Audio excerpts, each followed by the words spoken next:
Oi, gente, eu sou a Tati Bernardi, escritora e colunista da Folha de São Paulo, e este é o podcast Se Ela Não Sabe, Quem Sabe? Um projeto parte da iniciativa Todas de conteúdo voltado às mulheres. E hoje nós estamos aqui para ouvir o que mulheres incríveis e com mais de 50 anos têm a dizer. A ideia é se reconhecer nelas, trocar experiências e aprender como viver com mais força e sabedoria. E eu tenho a honra de conversar com a atriz, escritora, roteirista, poeta, palestrante, produtora, ativista ambiental, Bruna Lombardi. Uma honra você estar aqui.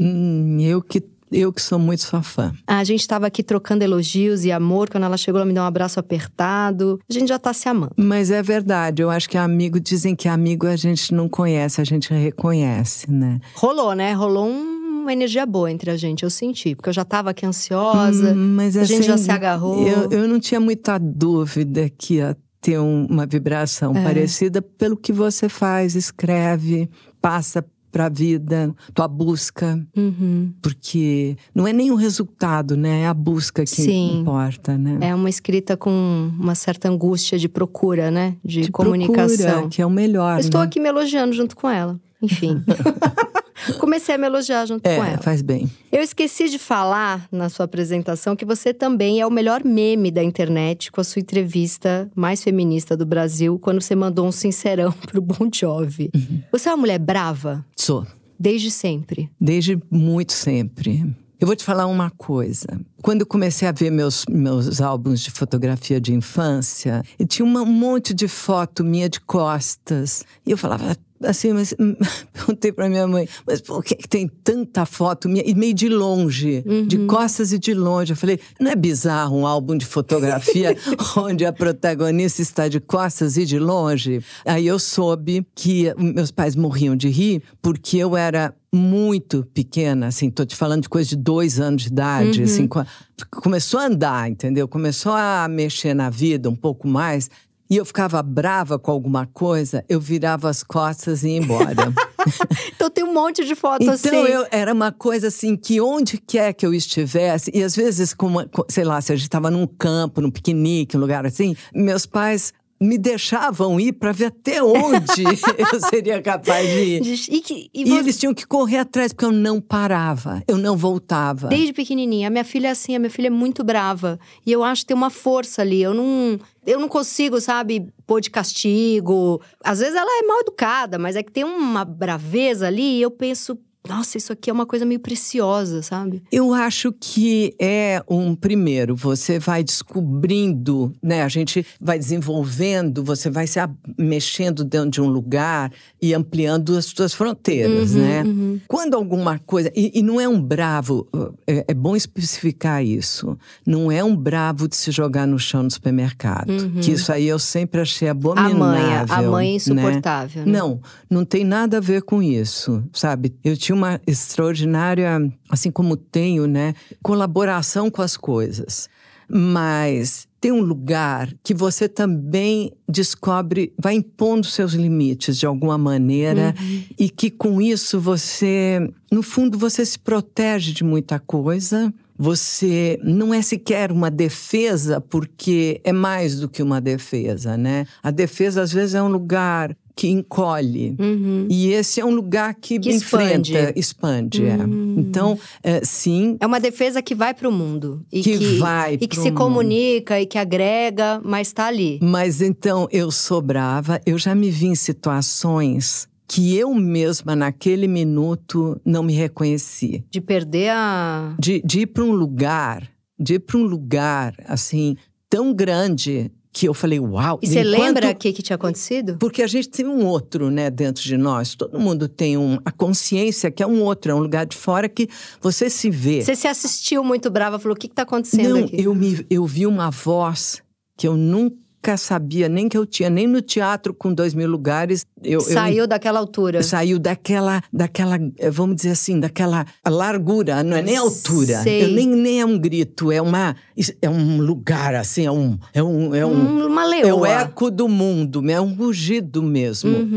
E é uma coisa muito interessante porque quando você tem razão, você tem uma força quando você tem razão mesmo. Sim. Tipo, tô num posto de gasolina, um cara tá jogando pedra num cachorro. Nossa. Eu desço do meu carro, ele é um motorista de caminhão, 10 vezes maior que eu. Mas você vai ali... Eu esqueço que tem o rio, esqueço que tem gente, esqueço que eu sou famosa. Não existe nada no mundo. Existe eu, o cara e o cachorro.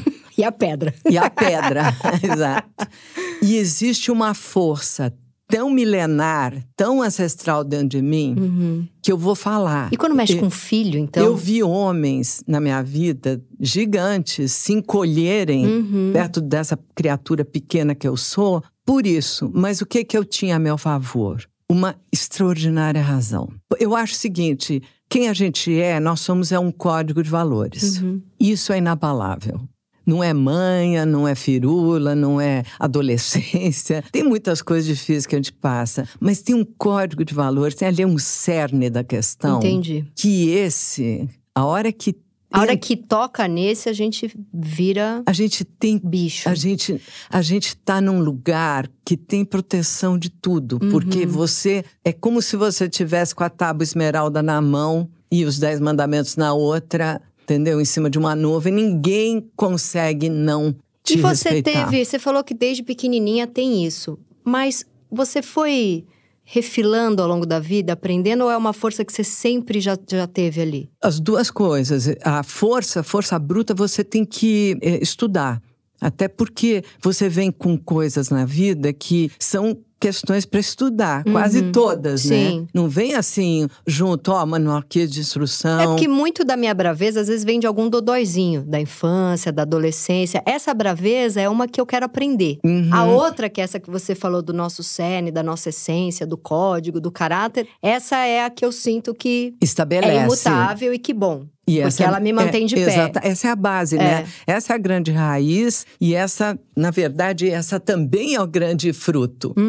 Ela é a tua expansão na vida. Então, a procura e a sua descoberta de como lidar com isso, de como controlar isso, de como não se deixar carregar por isso, porque todas as nossas forças e as nossas fraquezas precisam de mixagem, né? Igual um sistema mesmo de controle, vamos dizer assim. E você precisa entender que tom você quer, que tune, sabe? Que lugar você está atuando. E esse lugar também muda. Eu me perco, né? completamente, porque eu ainda me perco. Eu acho legal a gente estar falando disso, porque esse é um programa pra gente aprender mesmo com a tua experiência, com a experiência da convidada. Eu acho que a força que eu tenho, a braveza que eu tenho para conseguir coisas profissionais, se eu uso ela, às vezes, em cima de uma pessoa, eu destruo a pessoa, entendeu? Só que é tudo meio... Estabanado.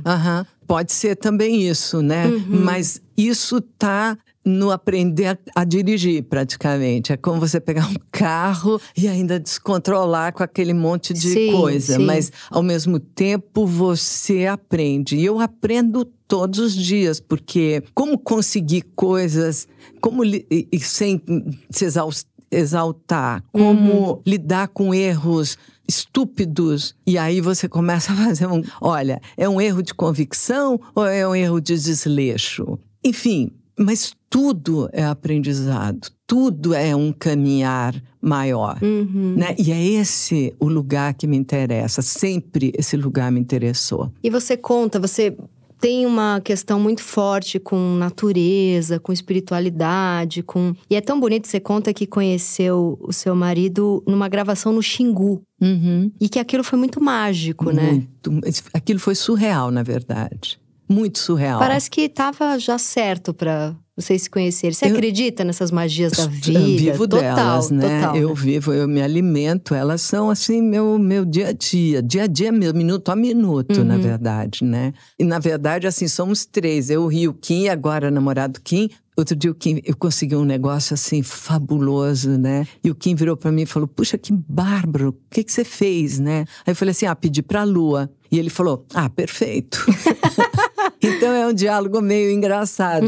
Mas, assim, quem vive onde a gente está habitando, nessa coexistência, entende muito bem isso. Entende que você lida, você aprendeu a lidar, porque realidades, né? Existem bilhões, cada um tem uma, e tem, obviamente, essas fortes realidades coletivas, que são forças do mal mesmo, Sim. né? Guerras, calamidades, catástrofes, racismo, fascismo, homofobia, misoginia, tudo que você imaginar, né? Mas o resto são realidades que a gente está criando. E dentro dessas realidades, você põe os ingredientes que você quer, você vai para o lugar que te interessa, você cria, aí você inventa vidas. E depois você voltou com ele lá para o Xingu, você fez viagens pela Amazônia? A gente viajou para muitos lugares e a nossa vida é engraçado porque tem uma frase do Guimarães Rosa que diz assim, o sertão a gente carrega dentro da gente, né? O sertão é o tamanho do mundo, onde a gente está, a gente leva dentro.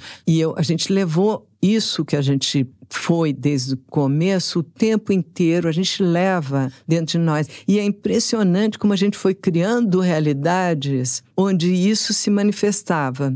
Isso também deu para a gente um compasso de como viver, quais são os valores que a gente gosta, o que a gente quer e não quer, entendeu? Porque essa é a grande caminhada, é vocês separando o sim do não. Vocês tiveram vários casamentos dentro de um casamento? Vocês renovaram isso? Nossa, mas alguma vez vocês deram um tempo? Não, a gente nunca deu um tempo, a gente nunca foi dormir brigado. A gente pode ter varado a noite. Vocês estão juntos há mais de 40 anos, né? Ai, sabe o que eu também nunca fiz as contas? É cruel isso. Vocês não são um casal do número. Eu tenho uma assistente, a Mônica, que fala assim, aqui não trabalhamos com números. E é engraçado porque a gente não trabalha mesmo, entendeu? Eu assim, pra mim é um universo vago, que tá ali, eu respeito, mas eu me guio por outros lugares. Mas a gente pode ter passado madrugadas com aquela coisa chatíssima, que as pessoas acham chatíssima. Eu acho muito interessante, que é uma discussão de uma relação. Sim, e aí vira a noite. As pessoas odeiam isso. Não, eu acho fundamental. Eu acho que não existe uma boa relação sem isso. Sim. Não existe um caminhar, assim como não existe no indivíduo, sozinho. Mesmo que você não esteja numa relação. Eu tô em DR comigo, dentro da minha cabeça o tempo inteiro. O teu DR com você se compreender é um exercício constante, que gente que tem preguiça disso perde o melhor da vida. Exato, total.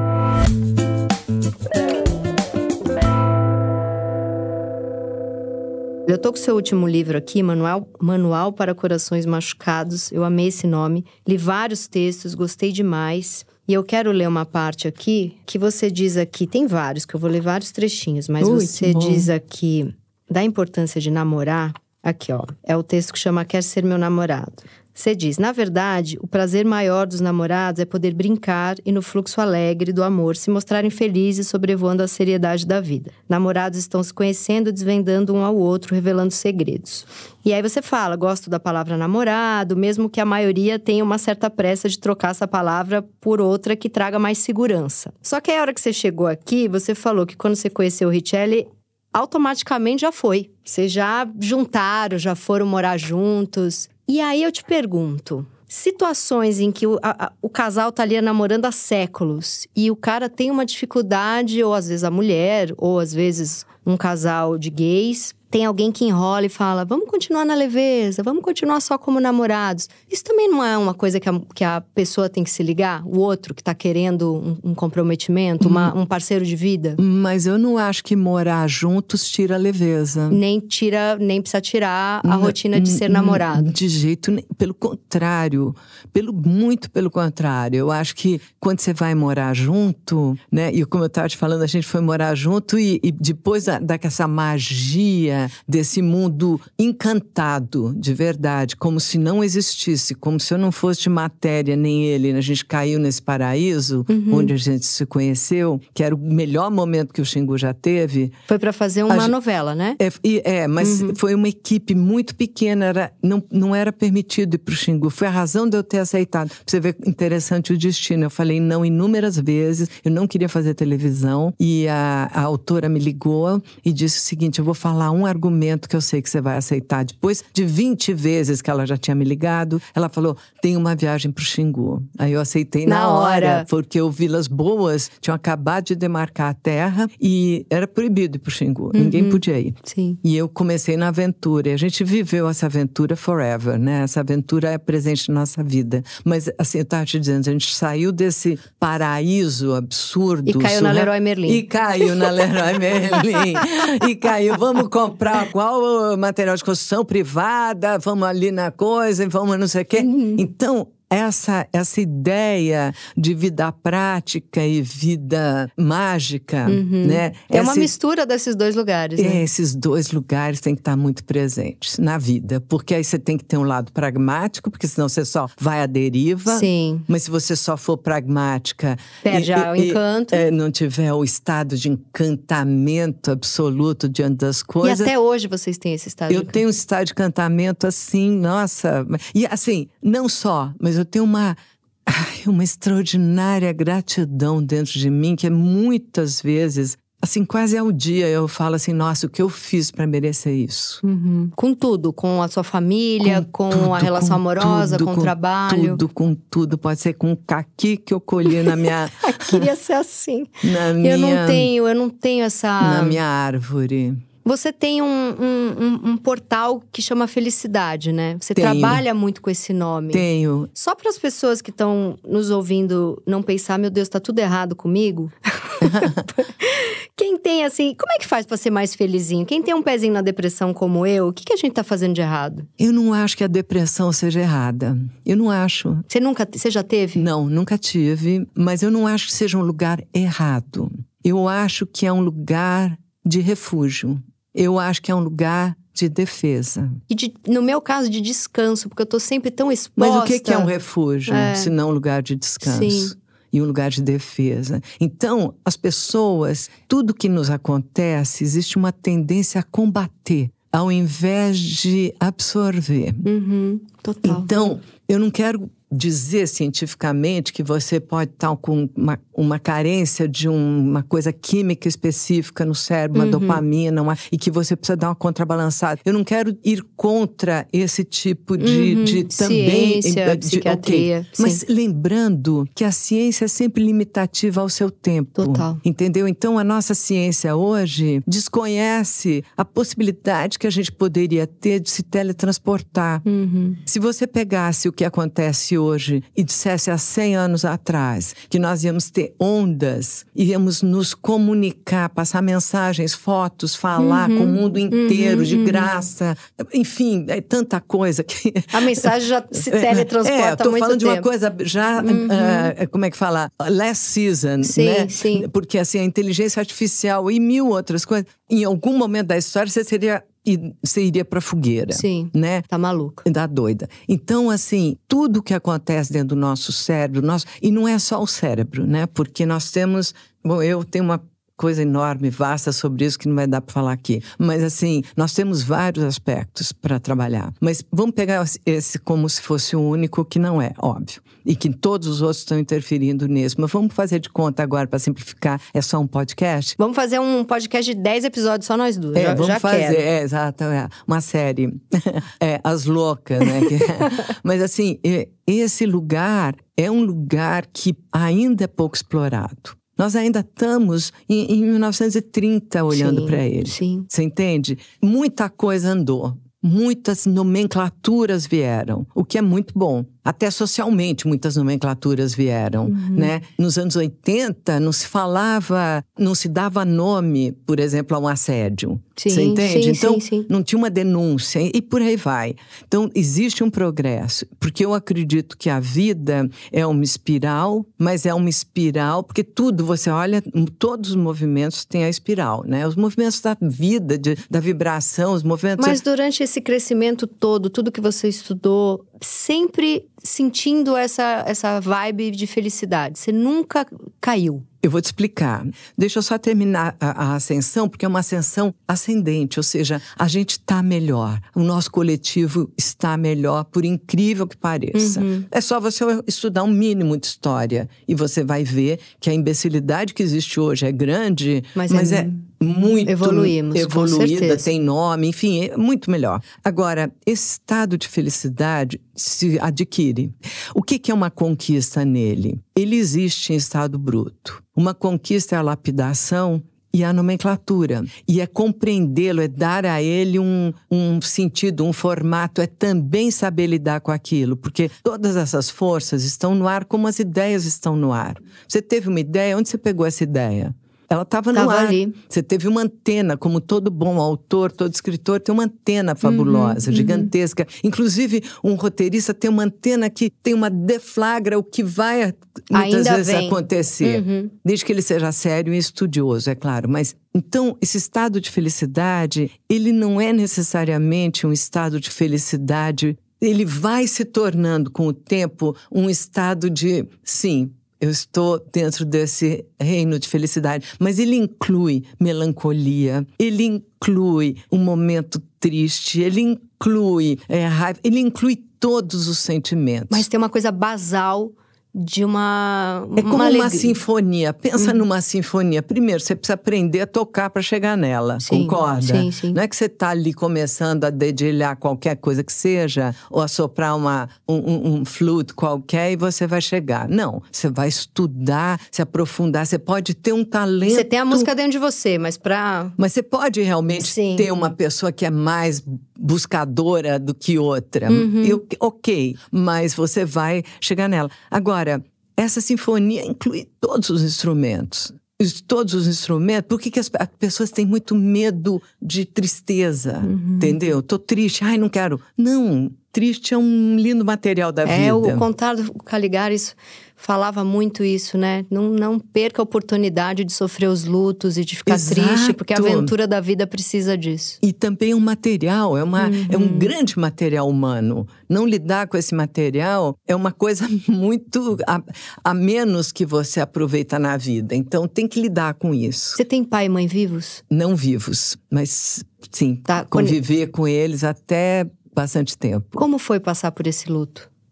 Passei de uma forma muito interessante, porque eu descobri tanta coisa no luto, mas tanta coisa, tanta... Você conseguiu se despedir? Foi um... Total, total. E eu ajudei meu pai aí, de certa maneira, indo assim para um lugar de coragem. Porque eu escrevi num livro que está saindo agora. Um próximo. Mas que o grande antagonista da vida não é a morte. O grande antagonista da vida é o medo. A gente não tem que ter medo da morte. A gente tem que ter medo do medo. Quando a gente pega isso de verdade, porque tudo é trabalho. Se você está disposta a trabalhar com essas matérias, aí você vai sacar. O que você estuda? Você lê, você medita, você lê? Eu leio desde criança muito. E uma das minhas ligações com o Ri é que ele lê também.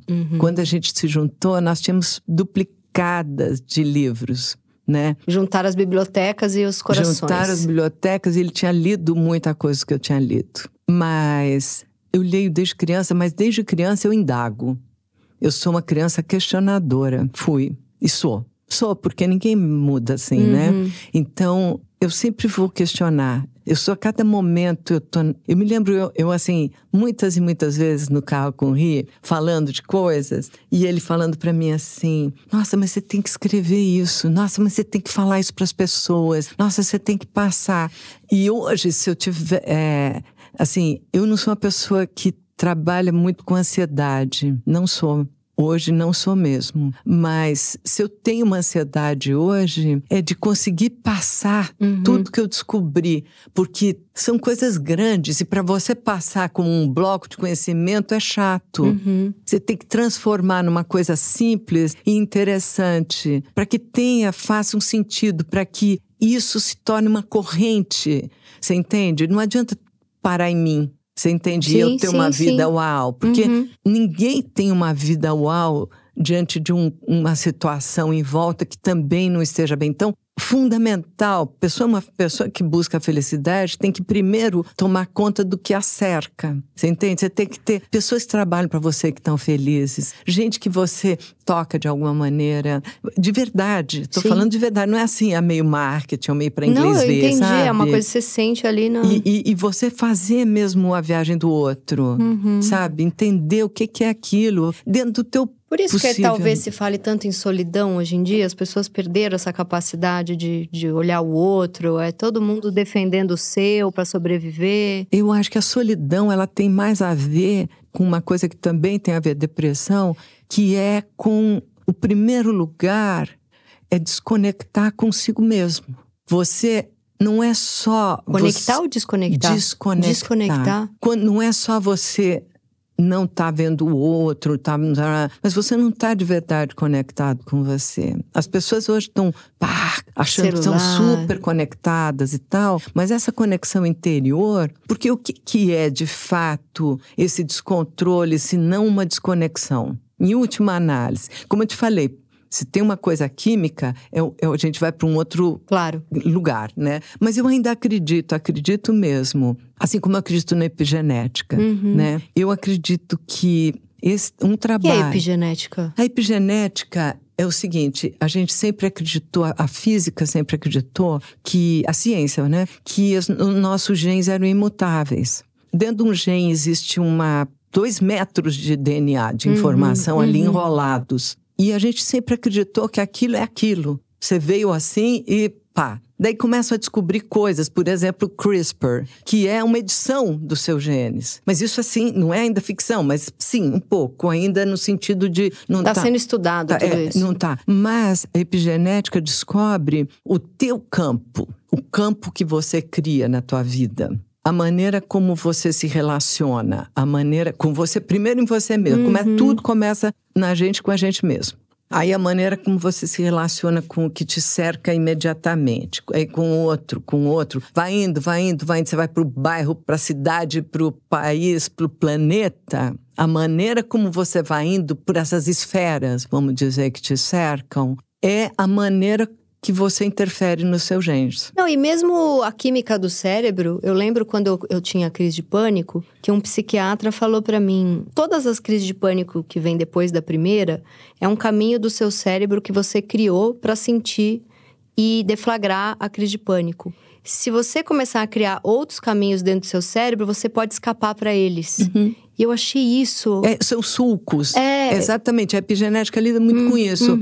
A gente cria sulcos de comportamento em todos os canais da nossa vida. Isso que é importante, às vezes, mudar mesmo algumas estruturas e comportamentos e pensamentos. Total. E o mental é um deles, aspectos. Mas temos vários, tá? E a gente vai criando sulcos de comportamento. Quanto mais você se prende nesse sulco, ou seja, quanto mais... Eu sou isso, eu sou uma pessoa ranzinza. E quanto mais inflexível você é, e sem dúvida as afirmações que a gente faz têm grande poder, né? Elas têm grande poder porque elas são uma definição, você entende? Elas fecham você, elas criam, de certa maneira, um compartimento no qual você está preso. Então, se a gente tomar cuidado com essas amarras... E que se a gente não... E às vezes é o nome que você dá pra tua identidade, né? As pessoas falam, eu sou isso. E é como é o RG da pessoa, né? Exatamente, isso é muito perigoso. Exatamente. E a nossa definição do eu sou é muito difícil. Sim.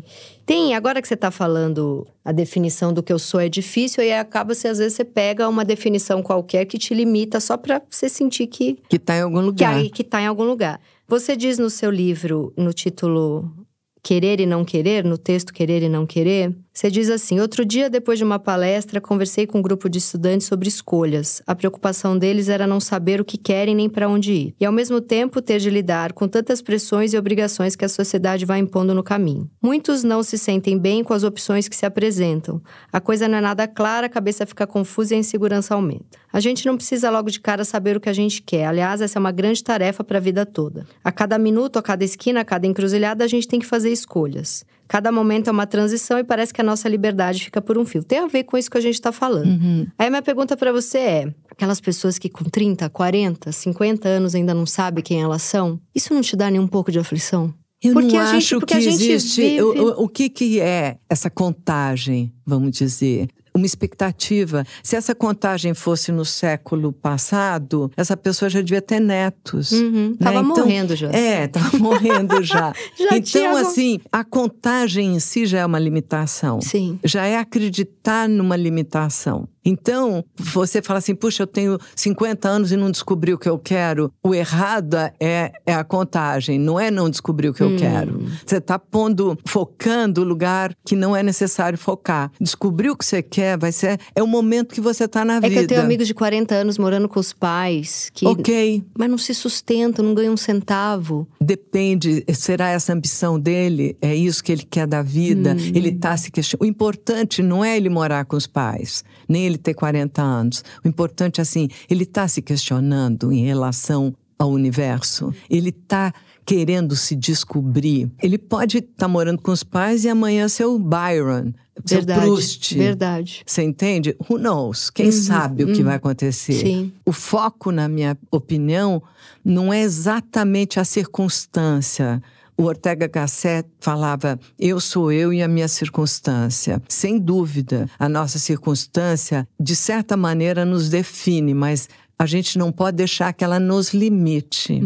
Então, porque existe um canal dentro de você para você descobrir coisas, entendeu? A menos que esse seu amigo, ou seja quem for, tenha se fechado dentro de um comportamento. O problema é parar de buscar. O problema não é assim, onde você está. Aqui, sou assim. Esse, para mim, é o grande problema. A inflexibilidade. Essa sou muito mais eu sou muito mais o problema, então. A inflexibilidade é muito pior do que morar com os pais. Sim, entendeu?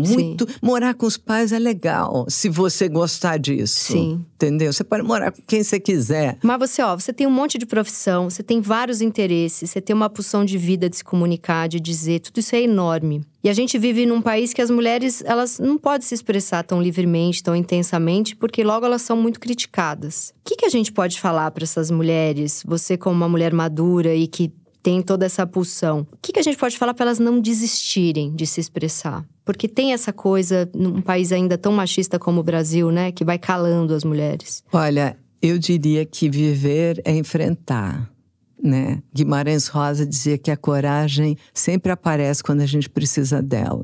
Viver é enfrentamento, você entende? Você nunca vai abrir caminho sem vencer etapas. Você não vai conseguir. Porque outro dia eu estava conversando com um médico. Eu gosto muito de conversar com pessoas que são de outra área, assim, porque eu gosto de testar esse lugar que eu acho e que eles também acham interessante e tal. E ele estava falando sobre, porque é tão difícil para as mulheres e tal. Eu falei assim, e ele é um médico, tá?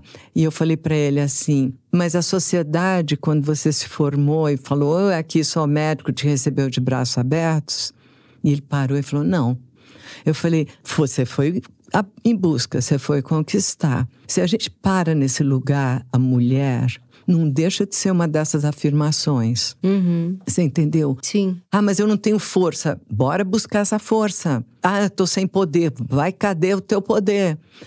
E por aí vai. Você não vai avançar 200 metros, mas você vai avançar 10. Então, vamos achar. Você entende? Enfrentar os galhos da floresta, vai arranhar. E você acha que vale a pena buscar uma pessoa pra gente envelhecer junto? Ou você acha que isso é um sonho mais antigo? Eu não acho que vale a pena buscar nada nesse sentido. Da vida amorosa? Eu não acho que isso seja o objetivo. Eu vou buscar uma pessoa... Eu acho estranho até uma proposta assim. Eu acho que você busca, primeiro, um autoconhecimento. Aí você busca esse canal de comunicação, de conexão. Aí, talvez, uma pessoa que entre nesse canal, nessa vibração, venha, talvez não venha. Virou fissura, dançou. Se vier, é bom você estar preparado para lidar com isso, porque assim, aquela coisa da sorte. Eu me acho uma pessoa cheia de sorte, né? Mas eu também estava bem preparada. E também, cada coisa que veio, cada momento difícil, cada obstáculo, cada coisa assim, dificuldade mesmo, você tá ali trabalhando junto. Porque sempre cada minuto da vida é inédito. Eu não tenho... Eu tô aqui com você, é absolutamente inédito. Não tem um segundo que você não esteja inédito. E isso aí é bem interessante. Isso que torna a vida interessante. É a busca, né? Isso é muito interessante.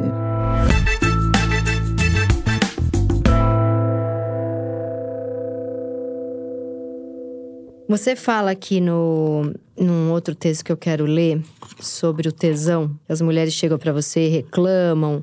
Ah, tô muito tempo com a mesma pessoa. E eu vou ler aqui um trechinho, peraí.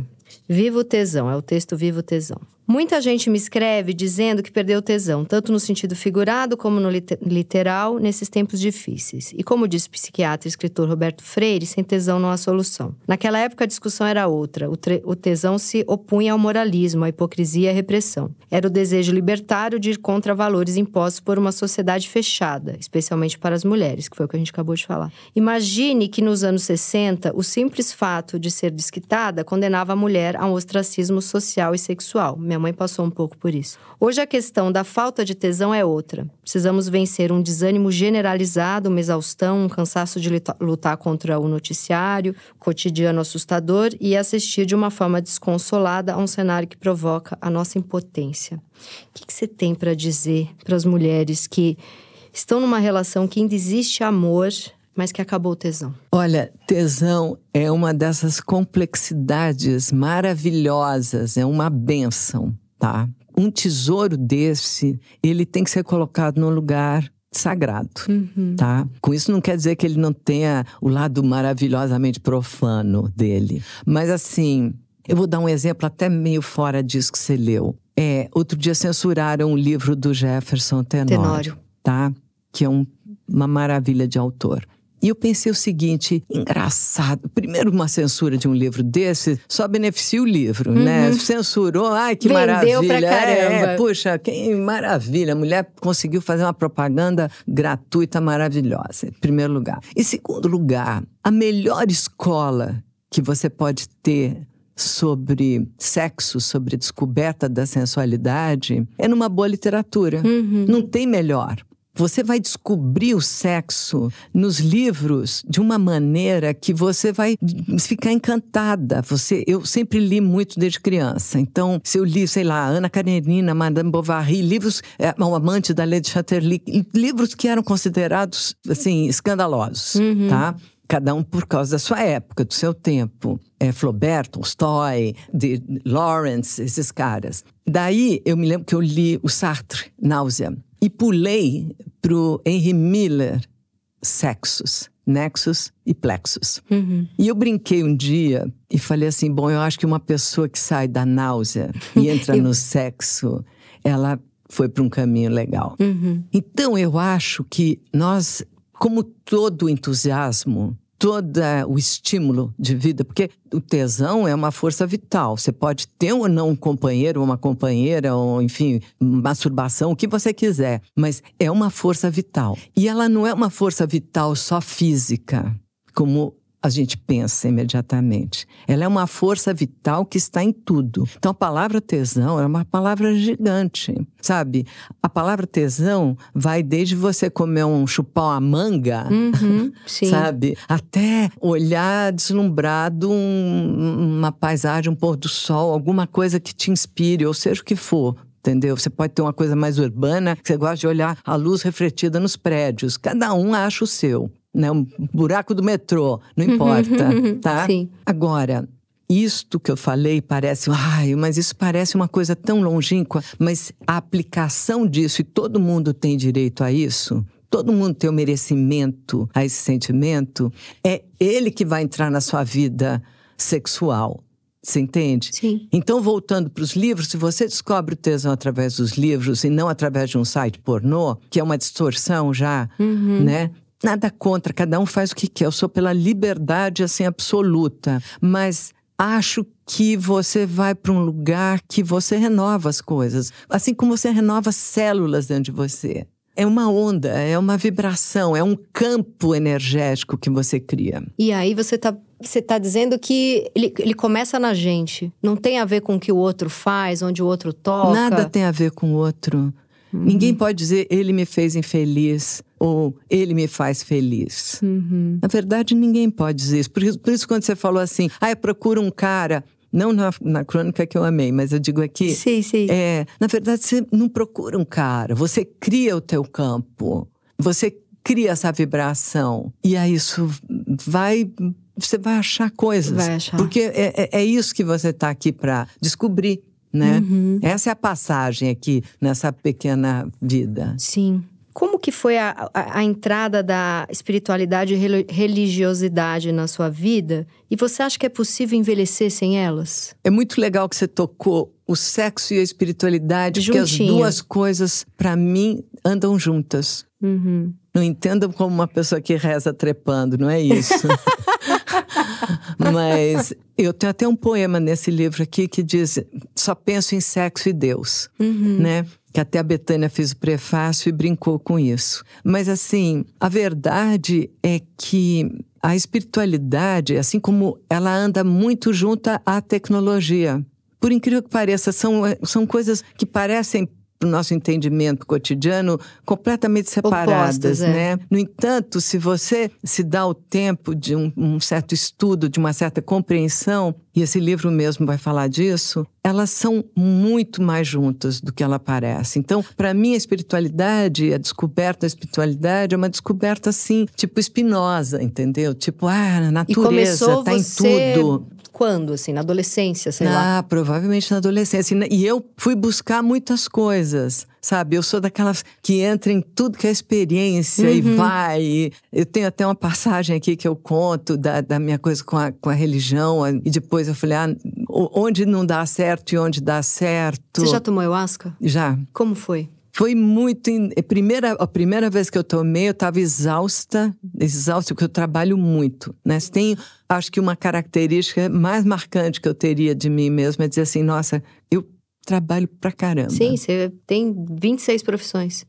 E eu dou conta, mas eu sou, assim, busco uma excelência, sabe? Assim, aquelas pessoas. Sim. Então, eu senti muito tempo, muita exaustão. Então, quando, por exemplo, foi a época da série, que eu escrevi uma série pra HBO. Sim, eu lembro. E eu escrevi essa série, você é roteirista, você sabe o trabalho que dá. Exaustivo. Eu escrevi essa série sozinha. Inteira. Nossa. 3 temporadas, 3. E eu era showrunner. A vida sexual. A vida secreta dos casais. Eu era showrunner também e protagonista. Sim, era muita coisa. Então era assim, meu cérebro tinha que funcionar. Era um challenge, era um desafio permanente.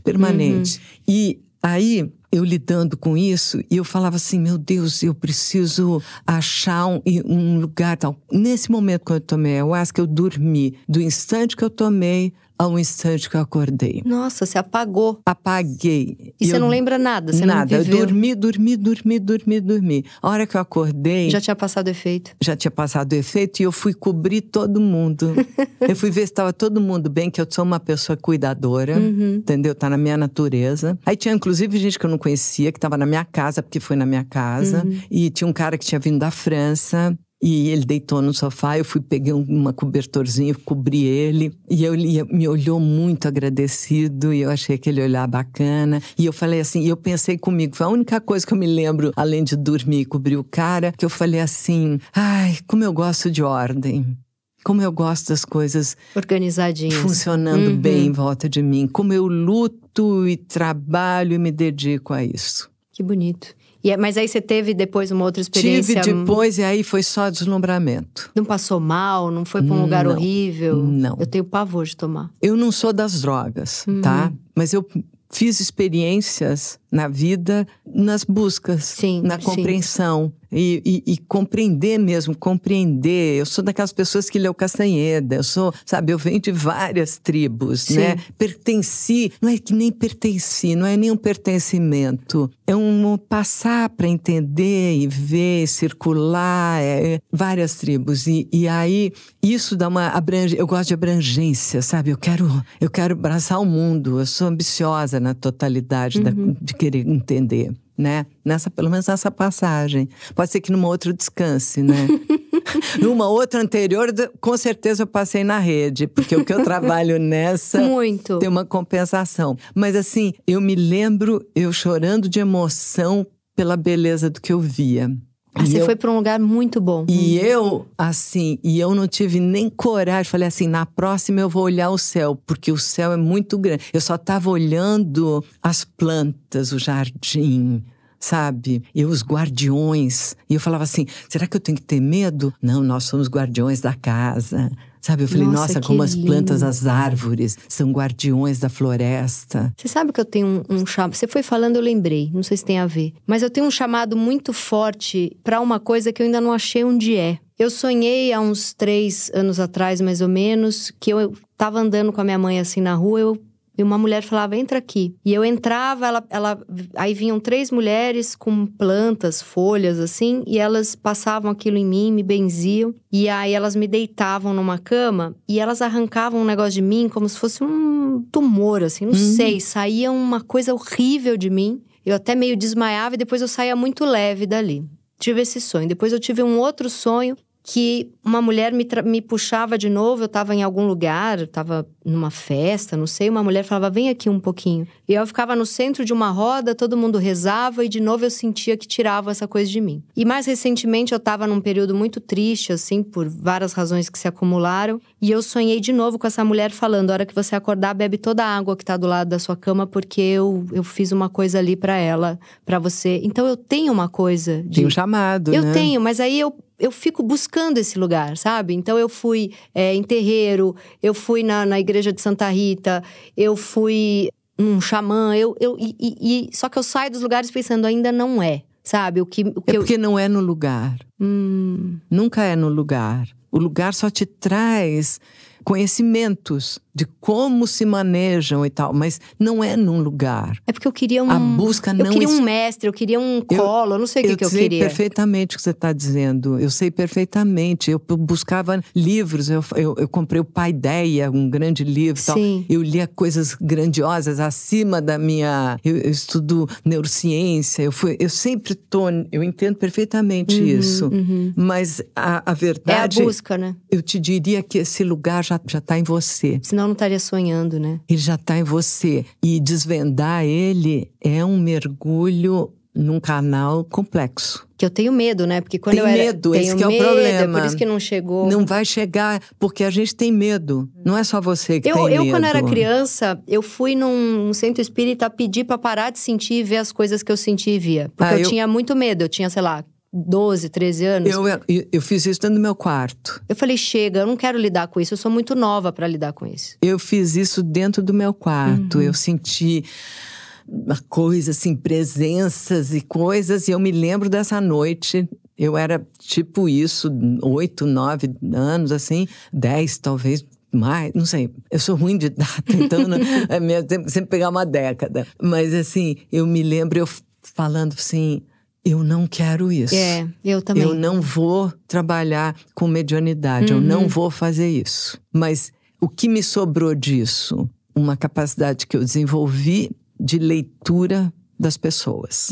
Mais do que uma leitura. Porque você, como roteirista, como autor, você precisa ler pessoas, senão você não sabe escrever. Mas às vezes precisa de um limite para isso. Mas mais do que essa leitura, você capta uma coisa energética. Sim, mas isso não é cansativo? Aquelas que não conseguem terminar a entrevista de tão apaixonada que tá. Mas isso não é cansativo? Porque assim, às vezes uma amiga quer almoçar ou jantar... E eu falo, vem aqui em casa, porque se eu vou num restaurante, eu começo a captar o restaurante inteiro. Ah, claro. E às vezes eu saio derrubada do lugar, ou às vezes eu saio muito pra cima. Aí um psiquiatra vai falar que eu sou bipolar, mas é que eu tô captando tudo, entendeu? Às vezes eu fico exausta, porque eu sei o que cada mesa perto de mim tá falando, tá sentindo. Eu começo a inventar história pra todas aquelas pessoas, ou sentir a história. E às vezes eu vou pra um lugar assim que eu falo, pelo amor de Deus, vem almoçar aqui em casa, porque eu consigo focar em você. A minha antena não pega 30 pessoas, entendeu? Nossa, mas eu entendo isso a 1000%. Então, às vezes, eu preciso também... criar o teu pequeno ficar quietinha mundo ali, porque senão eu sou derrubada. Mas olha que interessante. A vida inteira eu lidei... Tudo carrega em si seu oposto, concorda? Essa é uma lei do universo interessantíssima. Todas as coisas que eu descobri sobre as leis do universo, alguém já tinha descoberto antes, só que eu não sabia, tá? Mas o bom de ter descoberto por mim, o óbvio dos outros, é que ficou um material meu. Pra mim é uma coisa que eu não li, depois eu esqueci. Sim. Eu cheguei a isso. Você alcançou uma verdade que em algum lugar você já sabia. Que em algum lugar. E aí é o seguinte, tudo isso precisa de gestão. Sim. Tudo isso precisa de gestão o tempo todo. Tem que afinar, tem que... Imagina você escutando ao mesmo tempo 420 canais na sua cabeça. Todos ligados, música, sinfonia, gente falando, futebol, o que você quiser. Põe em cada... Aí imagina... São os momentos em que a gente enlouquece. Isso sem sair de casa ainda, tá? Aí imagina isso transportado a um espaço físico, onde ampliado, porque são presenças energéticas, blá, blá, blá. Então, o que acontece? Você tem que começar com certos nãos. Tem que se proteger, mas proteger não significa... Ter medo. Nem sequer temer e nem bloquear. Significa, tem coisas que eu me afasto, que eu não tenho negociação. É porque quando você tem essa carne viva meio com as coisas, assim, quando você tem essa falta de... você vai falando e eu vou pensando como eu sou protegida pela lógica, pela ciência. Então, assim, a psicanálise vai falar que o psicótico é sem borda. Mas eu preciso, muitas vezes, ser sem borda para escrever, para me conectar, né? Então, a psiquiatria vai dizer que eu escutar esse monte de coisa, que eu não chego a escutar de verdade, mas tá conectada com esse monte de coisa, é uma ciclotimia, uma bipolaridade. Mas eu fico achando que eu preciso ir para um caminho mais espiritual. E eu nego ele pelo meu cinismo, por tudo que eu li. Mas você sabe que é interessante? Eu entendo tão profundamente bem o que você tem. Não é a proteção do cinismo que vai te defender. Ela ser cínica e espiritual ao mesmo tempo. É a soma, será? O cinismo é assim, é mais corajoso você trabalhar com a verdade do que com o cinismo. Mais corajoso. Sim. O cinismo, ele te coloca num lugar falsamente superior a alguma circunstância que você não quer lidar com aquilo, que aquilo tá difícil, entendeu? Você lidar com aquilo e sair arranhada, como eu te falei, né? Você entra na floresta escura, você sai lanhada, os galhos, os espinhos, os animais, seja o que for. Mas você tem que entrar na floresta escura, porque é parte do caminhar. É parte do caminhar, mas é um caminhar lindo, que seja esse choro seu, um choro de ascensão. Porque esse choro, ele é espiritual. Você compreende esse choro? Ele está num lugar espiritual, ele está lidando com nuvens, ele está lidando com um lugar maior, que a gente não pode temer, pelo contrário. É porque tem uma coisa assim de magia da vida que é impressionante como ela me acha nos momentos em que eu tô meio no buraco, assim. Ela me arranca do buraco, sabe? Porque, assim, recentemente eu terminei uma relação com uma pessoa que me dizia tudo que você tá me dizendo. E eu tô num sofrimento profundo por causa disso. E eu acho que a gente se separou por tamanha diferença, mas é uma dor muito grande, porque eu acho que é um amor como eu nunca tinha sentido, e eu sei que pra ele também é. E eu acho muito doido que no dia de maior dor, você vem e me fala as mesmas coisas que ele falava. Isso é uma coisa de magia da vida, sabe? A vida é cheia dela. Sabe o maravilhoso quando você entra nesse estágio? É que cada segundo, cada fração de segundo tem um sinal, uma descoberta, uma conversa. Em vez de você estar desordenadamente escutando a bagunça e o caos de repente tem de um lugar, de um restaurante que você foi com a sua amiga, você conseguiu ir para um lugar. Isso é uma conquista, tá? Como tantas outras conquistas. Você tá aqui, você criou tudo isso, foi uma árdua conquista sua. Não é que papo, deram, que legal, que ela é bonitinha, toma aqui. Não aconteceu isso, né? É uma conquista dessa sua pessoa ávida. Mas para chegar nisso, eu tive que negar muito tudo que você tá me dizendo. Só que isso... Eu acho que eu nem neguei. Não, você não teve que negar para chegar nisso. Você achou que você precisava de uma força de conquista e não podia lidar com esse tesouro delicado. O tesouro delicado não combinava com o empurrão do dia a dia da vida. Só que o tesouro delicado tá ali. Se eu disser para você hoje, olhando pro teu olho, te abraçando e falar, Tati, você não tem um transtorno. Você tem um processo de cura, com o qual você lida bravamente, com o qual você lida lindamente. Você tem um processo de autodescoberta e crescer dói. E essa dor, ela tem que ser bem-vinda, porque a reação à dor, ela fecha canais. E os canais são o nosso melhor. E o nosso canal não é para escutar barulho. A gente tem que ver o que a gente não quer. Eu quero ficar escutando fofoca. Não estou afim de escutar fofoca. Eu não me disperso. Você não pode se dispersar. Por quê? Porque tem um tesouro que você carrega. Sim. E é esse tesouro que você carrega que você tem que proteger. E proteger esse tesouro na conquista é ir nessa floresta, arranhar os braços, mas saber que o tesouro tá ali na mochilinha, tá ali dentro de você, protegido. E é esse tesouro que faz você enxergar o invisível. E esse invisível brilha. E quando você lida com isso, que você já aprendeu, é como um cara que senta num piano, um maestro, essas pessoas assim que... Porque não é concreto o que nós estamos falando, né? Por não ser concreto, às vezes parece... né? As pessoas têm uma dificuldade, às vezes, de acompanhar o abstrato. Só que não é também abstrato, assim como parece. Mas se você comparar com um cara virtuoso que senta num piano e você vê imediatamente a virtuosidade dele, você vai entender que todo esse resto... que ele não pode dispersar, ele tem um tesouro ali. Então, assim, essa seleção da fofoca, eu estou chamando de fofoca… Tem que tirar. O mundano, porque o mundano também é saboroso. Sim. Entendeu? Mas a gente se perde a energia ali, né? Mas distrai. Você falou de um homem tocando piano, eu lembro quando eu fui acho que foi na Sala São Paulo, no Teatro Municipal, ver um pianista que chama Keith Jarrett. Não sei se você... muito, mas a gente tinha todos os discos dele, No Concert. O com aquela capa Concert. branca. É a coisa mais... E que tá num filme do Nanni Moretti. Eu aprendi Maravilhoso. E ele, a gente estava falando de espiritualidade com sexo. Ele parece que tá recebendo uma entidade, ao mesmo tempo ele transa com o piano. Então ele tá ali completamente misturado com religiosidade e sexo. Toda a criação, a boa criação, toda boa criação é um canal. Sim. É um dos canais, né? Toda, não tem como. Não tem como, às vezes eu não sei o que escrever e tem uma coisa que escreve em mim. Escreve pra você, porque esse canal é divino. Eis a espiritualidade. A criação é a espiritualidade, não é outro nome. Sim. Sensualidade também. Tem um tesão de fazer aquilo. Você troca aquilo por qualquer outra coisa. Naquele momento. Você acorda no meio da noite, às 3 da madrugada, e escreve. E não há sono no mundo que te adormeça. Não. Entendeu? Aquilo ali é uma missão, é um chamado. E se isso não é tesão, eu não sei o que é tesão. O que é. E se isso não é espiritualidade, eu não sei o que é espiritualidade. Nossa.